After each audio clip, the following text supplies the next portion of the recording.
Hello friends, எல்லோரும் நல்லா இருக்கீங்களா? இன்று நம்ம பார்க்க போகிறது என்னென்னாக்கா, திருச்சி வயலூர் முருகன் கோயிலில் இன்று 19/2/2025 இன்றைக்கி காலையில் மகா கும்பாபிஷேகம் நடந்து முடிஞ்சிச்சு. அதை பற்றி தான் பார்க்க போகிறோம். அதாவது இந்த தல வரலாறு அப்படிங்கிறதோட அதோட பெருமையை சொல்கிறதுல நம்மளுக்கே ஒரு பெருமையாக தான் இருக்கும் அப்படிங்கிறதுக்காக தான் இந்த பதிவு. ஏன்னாக்கா முருகன் கோயிலுக்கு போகிறோம், அதில் சில நல்ல விஷயங்கள், சிறப்பு அம்சங்கள் இருக்கும். அதெல்லாம் தெரிஞ்சுக்கிட்டோம்னா முருகனுடைய பரிபூர்ண அருள் கிடைக்கும். அதுக்காக தான் இந்த பதிவு. அதாவது இந்த திருப்புகழ் கொடுத்த அருணகிரிநாதர் இருக்கார்ல, அவர் தான் அதாவது இந்த திருப்புகளை பாடியது வயலூரில் அப்படின்பாங்க. அவரை பாடின பாட்டு நம்மளுக்கு தெரியும். முத்தை தெரு அப்படிங்கிற துவங்கிய பாடலை அந்த திருப்புகளை அவர் அங்கே தான் ஆரம்பித்து பாடினார் அப்படின்னுங்க. இவர் ஒரு நாள் என்ன செஞ்சுருக்காரு, முருகனை தரிசனம் செஞ்சுட்டு இருந்தபோது அங்கே ஒரு அசிரீரி கேட்டிருக்குது அவருக்கு. வயலூருக்கு வா அப்படின்னு சொல்லி கேட்டோன்னே அவருக்கு வயலூருக்கு வந்திருக்கார். முருகனுடைய அந்த அசிரீரி கேட்டோன்னே அவரும் வயலூருக்கு வந்திருக்காரு. ஆனால் முருகன் அவருக்கு காட்சி தரலன்னொடனே அவர் என்ன நினச்சிட்டாரு, சரி அசிரீரி பொய் போல இருக்குது, உண்மையிலே இல்லை அப்படின்னு நினச்சிக்கிட்டு இருக்காரு. உடனே அப்போ அங்கே ஒரு விநாயகர் தோன்றி அசிரீரி பொய் கிடையாது, உண்மைதான் அப்படின்னு சொல்லி அங்கே உள்ள ஒரு சுப்பிரமணியரை அவருக்கு காட்டியிருக்காரு. அப்புறம் அந்த சுப்பிரமணியர் என்ன செஞ்சுருக்காரு, இவருக்கு அருணகிரிநாதருடைய நாக்கில் வேளால் ஓம்னு எழுதியிருக்காரு. அப்போ தான் அவர் இந்த திருப்புகழ் என்ற ஒப்பற்ற பாடலை அவர் எழுதியிருக்காரு. இது இங்கே தலவிருட்சம் வன்னி மரம் தான் தலவிருட்சமாக இருக்கிறது. இதில் இன்னொரு சிறப்பு என்ன அப்படின்னு கேட்டிங்கன்னா, கிருபானந்த வாரியார் 1994 வந்திருக்காரு. நான் வந்தோடனே அங்கே ஜம்புநாத சிவாச்சாரியார் இருக்காங்க. அப்போ இவர் என்ன செஞ்சுருக்காரு, வந்துட்டு அங்கே அதாவது சாமி தரிசனம் காமிச்சிருக்காங்க. காமிச்சோடனே அவங்க ஒரு 50 பைசாவை அவர்கிட்ட கொடுத்துட்டு போயிருக்காரு. கொடுத்துட்டு போனோடனே அன்று இரவு என்ன செஞ்சுருக்காரு, முருகன் கோயிலோட நிர்வாகி ஒருத்தர் இருக்கார்ல, அவர் கனவுல தோன்றி சன்னியாசி வேடத்தில் முருகன் தோன்றி, அதாவது கோபுரம் கட்டுறதுக்கு எப்படி 50 காசு போதும் அப்படி அப்படின்னு கேட்டிருக்காரு. உடனே இவருக்கு ஒன்றும் புரியலை. காலையில் கோயிலில் கேட்ட பிறகு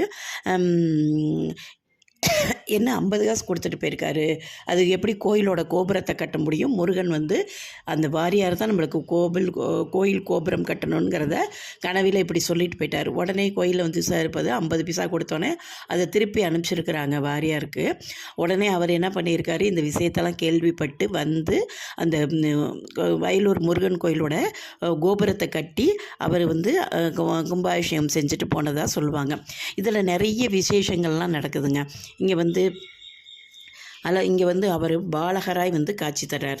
அதுலேருந்து அந்த கிருபானந்த வாரியார் என்ன செய்கிற ஒரு 40 ஆண்டுகளுக்கு வயலூருக்கு வயலூரை பற்றியும் தமிழ் மக்களை பற்றியும் சொற்பொழிவுகள்லாம் செஞ்சார்.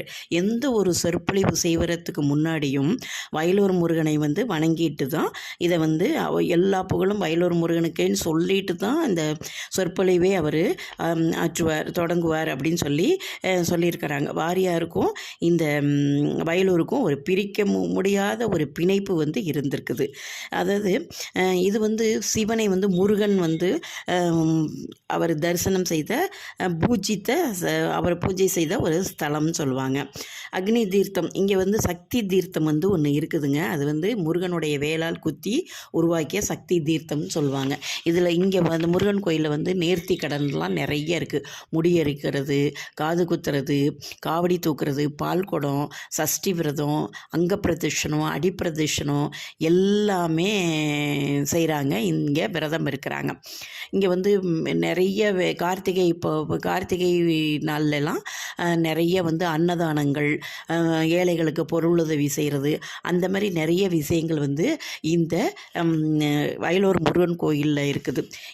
இது அருணகிரிநாதரும் கிருபானந்த வாரியார் இருந்தால் தான் இந்த வயலூர் கோயிலை உலக அளவில் ஃபேமஸ் ஆகிறதுக்கு ஒரு முக்கியமான காரணமாக இருந்திருக்கிறாங்க. அப்படி ஒரு அருமையான அந்த கோயில் தான் இந்த வயலூர் முருகன் கோயில். நம்ம என்ன போய் வேண்டிட்டு வந்தாலும் அவர் வந்து நிச்சயமாக அதை நடத்தி தருவார். முருகனுடைய பரிபூரண அருள் நம்மளுக்கு கிடைக்கும்.